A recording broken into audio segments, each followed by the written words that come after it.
За энэ авч байгаа зээл энэ төлж байгаа татвар төлөгчдийн мөнгөд төгрөгийг бас нэг үр дүнтэй зарцуулмаар байгаамаа. Энийг үр дүнтэй зарцуулахын тулд эхлээд тэр нэг гоождог тэр авилга мавилга энэ одоо хэнэггүй хандлага энэ ажилдаа хандах энэ юмнуудыг эхлээд нэг янзалчаад дараа нь тэр хөрөнгө оруулалт энэ юмнуудаа шийдмээр байгаа юм л да. Тэгээд уул нь авсаархан цомхон энэ чин техник технологи энэ төр шал өөр болчиход байна шүү дээ.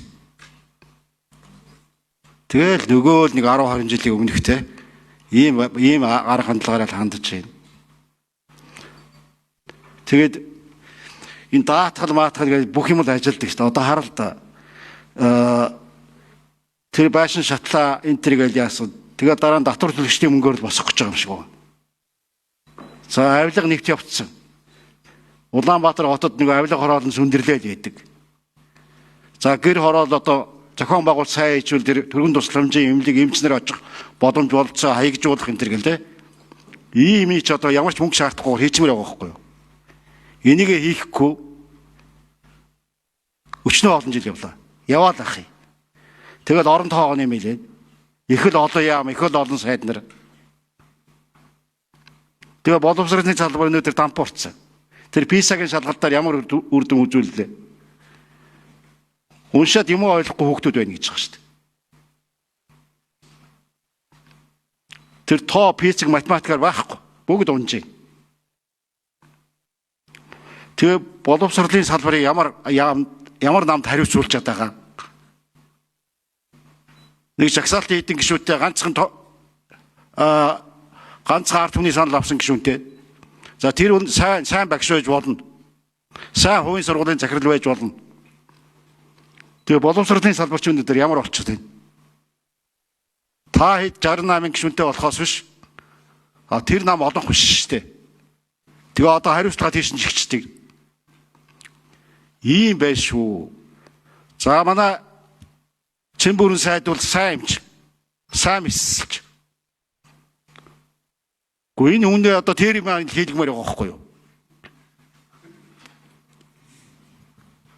Гэтэл тэгэл буруу зүйлүүрийн татаар мэдхгүй одоо сайн зохион байгуулалт сайн сайд байх юм бидний мэдхгүй байна. Тэр ажлыг харж ажиллах байх. Тэгээд бас юу л хэдэн зах шатаад байна гэсэн. Тэр хөвсгөлийн захыг ич одоо увсын захыг ич бас л татвар төлөгчдийн мөнгөөр хаах юм уу? Тэр зээл тусламжаар хаах юм уу? Тийм л яриа болоод байгаа шүү. Манай Баян онгорт яг адилхан зах байгаа байхгүй юу? Хувийн гөвшлийг л хийдэг шүү дээ. Тэгээ шатчвал тэр даатгал матгалаараа хариуцдаг. Гүн нэг иймэрхүү системүүдийг ажилуулмаар байна. Энэ талаар та нар ямар бодолтой байдгийг. Тэгэл нэг зээл аавна татвар төлөгчдийн мөнгөө ингэж тийш нь зарцуулна гэхээр л ингээл сонь юм яриад ороод ирдэг. Наад ажлаа үр дүнтэй техник технологи ашиглах төсвийг хэмнэлтэд зарцуулах төрийг авсаархан байлгах ийм зүйлүүд ерөөсөө яригдахгүй шүү дээ. Энийг та нар хизээ ярьдаг болох юм бэ? Иймэрхүү байдлаар байх юм бол энэ ажил төрөл сайжрахгүй. Бид нар ярьдаг юм аяарал гой сайхан те ингэж одоо байшин сав барьж ийм сайхан болно л гэдэг үр дүн бол байхгүй л шүү дээ. Тэгээ одоо төрөлтийг хар.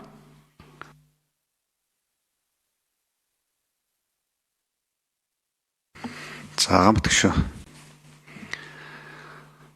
100,000 гамтг шүү нөхрөө. Жил 100,000 төрөлттэй байсан байхгүй юу? Монгол улс одоо 100,000 хүнээр нэмэгдээд байна гэсэн үг. Гэтэл одоо буурсан 50,000. 50,000. Хоёр дахин буурж байгаа байхгүй юу? Энэ та нар одоо ямар бодлого явуулаад ямар үр дүн төрөйд байна? Тэгээ сая тэр нас мас одоо 70 хэд мэд төржл байна гэнэ л дээ. Тэр бөм 500 сая үнэтэй манай хажуутлын гятад улсч одоо 80 хэд шүү дээ. 3 сая 500 мянган үнэтэй энэ эмчилгээний үйлчлэгээ ямар байна юу гэдэг нь бас энэгээр илэрж байгаа байхгүй юу? Угаасаа л дэлхийн нийт юм хөгжөөл нэг юм болж байгаагаас биш. Нэг сайн ажиллаад бид нар ийм болгоод байна гэсэн юм байхгүй. Уул нь бол 3 сая 500 мянган хүнтэй өнөөдөр бид нар чинь 90 нас хүрч явах хэрэгтэй байхгүй дунд наслт. Хэрэг сайн байсан бол ийм биш үү нөхдүүдээ. Энийг одоо юу гэж бодож байгаа юм бэ та? Их хоёр сайд микрофоныг өгье. Бамбат гишүүний шүүмжлэлд хандж байгаа юмыг бол санал нэг байгаа. Ялангуяа сая тэр энэ зах шатж яана гэж юм яриад. Өмнөх нөгөө балаг гэл гараад байгаа. Их хурлын гишүүд санаачлаад орон нутагт санал авах гээд ингээд байшин барьж сан зах хүрчдэг. Тэндээ өмчин улсын төсвийн өмч байдаг. Тэгээ тэрийг орон нутгийн өмчт хариуцлага үлдчихдэг. Ингээд орон нутгийн засгийн тамган газар тэр захыг менежмент хийдэг үүрэгтэй. Тэгээ саяны энэ хөвсгөл офс гэдэг захуудын асуудал бол ингээд түүхээр бол би яг тэр үед гишүүн байсан үнэ мэдж байна л да. Алтан ерөнхий сайд нэг 50 тэрбум төгрөгийн хүрээнд 8 газар зах хүрсэн юм бэл. Ерөнхий сайд байхад. Тэрнээс одоо хоёрын шат очиж байгаа. Ахаад одоо 6 цаана. Сая засгийн газар дэрийн асуудлыг ярилаа, иргэдийн хохирлын асуудал байна. Ер нь яах вэ гэд. Ер нь энийг яаралтай хувьчлах, олон нийтийн болгох, ер нь төсвийн хөрөнгө оруулалтаар ахиж юм хувийн хвшлийг хийх болцоод орон зайг дээзрээр хязгаарлана. Хөгжлийн бодлого төлөлтийн хууль гээд та бид сая баталсан. Тэрвэр 5 жилийн хөтөлбөр орсон. Тэн зөвхөн их үүсвэртэй, эдийн засгийн өргөөжтэй, техник дүнслэн гарчихсан ийм төсөл хөтөлбөрийг санхүүжүүлж хэрэгжүүлнэ гэх бүр хууль болгоцсон.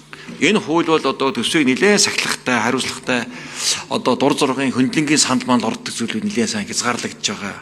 Тэгээ бид чинь ингээд парламент чинь бас ингээд сайжраад бодлого тодорхой болоод ингээд явж байна шүү дээ. Тэгэхээр энэ хаврын төсвийн хүрээний мэдэгдэл 27 оны хөгжүүлэх үндсэн 1 жилийн бодлогын хөгжлийн бодлого гэдэр бол нэлээд чамбаарсан, дандаа их үүсвэртэй, тээзүүтэй ингэж орж ирнэ. Тэгээ хаанаа л хичээмээр байгаа. Нэг иймэрхүү зүйлүүд л яваад байгаа. Та эрүүл мэндийн дээр хэр та. За, чин бүрэн сайд нэмж тайлбар өгье. За, эрүүл мэндийн салбар бас эрүүхээр хичээгээд ажиллаад за бид нь бас одоо тогтолцооны дутуу байгаа зүйлүүд бас байна. Ялангуяа саяны хэлдэг аварч болтноос бол өндөр хөгжилтэй орнуудад зөвхөн шигдээс ирэх хүнээс орох болж байна. Тийм ээ. Тэгэхээр Монгол улс ч гэсэн одоо энэ тогтолцоолоо хаана амьдарч байгаас үл хамааран эрүүл байх амь аврагддаг байх өөрөө их чухал. Тэгэхээр энэ тогтолцоог энэ одоо санхүүжилтээр хийх гэж байна. Таны хэлж байгаатай санал нэг. Ер нь бол бид энэ шудраг бус байдал, энэ даатгалын цоорхоо уутыг битүүлж авах ажил болоо энэ 25 оны 6 сараас хойш нэлээдгүй хийлээ. Үүний үр дүнд бид одоо жилд 470 тэрбум төгрөгийн өртөө гарах байсныг 190 болгож чадлаа. За ингээ 26 онд бол одоо илүү тогтолцоог илүү нээлттэй болгох, шудраг байлгах, хулгай хийдэх байх боломжийг хаах юм тогтолцоонууд нэлээдгүй ажил хийгднэ. Бид одоо амлалт ярих бай, үр дүн ярина 26 онд бол. Аварсан хүний тоо болгон чухал. Дээрээс нь одоо хүүхдийн төрөлтийг та бас чухал сэдв. Чин бүрэн сайд үзэж хариулъя. Тэгэхээр Монгол улсын одоо хамгийн өндөр хэмжээнд төрж исэн жилийн тоо бол нэг 90,000 метр хүрч исэн. Одоо бол яг тантай хэлж байгаа үнэн 55-аас нэг 60,000 орчим л байна шүү дээ. Одоо өнгөрсөн 24 оны тоогоор нэг 56,210 хүүхэд төрсөн амьд төрөлт. Тэгэхээр энэ бол нэг хүн амын өсөлт бас буурах юм хандлага. Энэ хандлага бол эдийн засаг хөгжих тусам улс орнуудын төрөлтийн тоо буурдаг. Яг л энэ механизмтай адилхан жишээ Монгол улсад байгаад байгаа. Тийм учраас бид одоо хүн амаа өсгөх энэ бодлого дээр бас дахиад одоо их хурлын гишүүд бид бүгдээр бас энэ дээр анзаарч анхаарч цаашид ямар бодлогоор бид хүн амаа өсгөх үү? Бид чи 2050 он гэхэд 5 сая иргэдтэй болох гэдэг байгаа шүү дээ 50 онд. Тэгэхээр энд хүрэхийн тулд энэ тоо маань энэ нэрчээрээ явах юм бол буурчих, хүрэхгүй байх юм магадaltaй байна.